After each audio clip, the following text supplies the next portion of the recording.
नमस्कार मंडळी, कसे आहात? तर मी जाते शेगावला. Nagpur to Shegaon direct express सुरू झाली आहे, वंदे भारत. आणि आम्हाला पोचायला लेट झालं, त्याच्यामुळे मला पूर्ण ट्रेनचा घेता नाही आलेला व्हिडिओ. सो आमची ट्रेन सुटल्यानंतर माझं ऑलरेडी शूट सुरू झालेलं. तिथे स्पेससुद्धा आहे ट्रेनमध्ये, छानपैकी समोर जेवायला, लॅपटॉप ठेवायला, कुठली वस्तू ठेवायला छान पार्टी दिलेली आहे. चार्जिंग स्लॉट आहे, वरती रिडिंग लाईट आहे.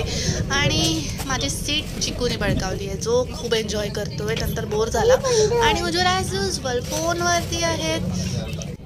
आणि आमची बॅग लटकून छोटेसं आम्हाला तिथे पॉईंट पण दिले, जिथे मी माझी बॅग लटकू शकते. टी टी मास्टर आले, तिकीट चेक केलेली.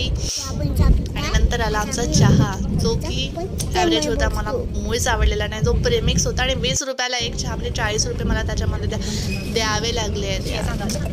खूप प्रचंड लागली होती, पण होता चतुर्थी, उपास होते, त्यामुळे आम्ही तिथलं जेवण काही घेतलेलं नव्हतं. आपल्या तिकीट इन्क्लूड नव्हतं, बगर नेली होती. आणि नंतर चिकूला वॉशरूम होते, त्याच्यामुळे त्यांना तिथल्या बाथरूममध्ये गेले. बाथरूमचं स्वच्छ होतं. चंद्रपूरचा पेपर आम्हाला फ्रीमध्ये मिळाला ॲज अ कॉम्प्लिमेंटरी. आणि सगळेजण जेवण करत होते. तिथलंच जेवण सगळ्यांनी मागवलेलं होतं, आम्हाला मागवलं नाही. शेगावला पोहोचलेलो आणि शेगावला पोहोचल्यावरती हा पूर्ण व्हिडिओ शूट केलेला. सो ही आहे वंदे भारत एक्सप्रेस. आणि आम्ही पोहोचलो आता शेगावला आणि मस्तपैकी एन्जॉय करणार आहोत. कसा वाटला व्हिडिओ? आवडला असेल तर लाईक करा, शेअर करा.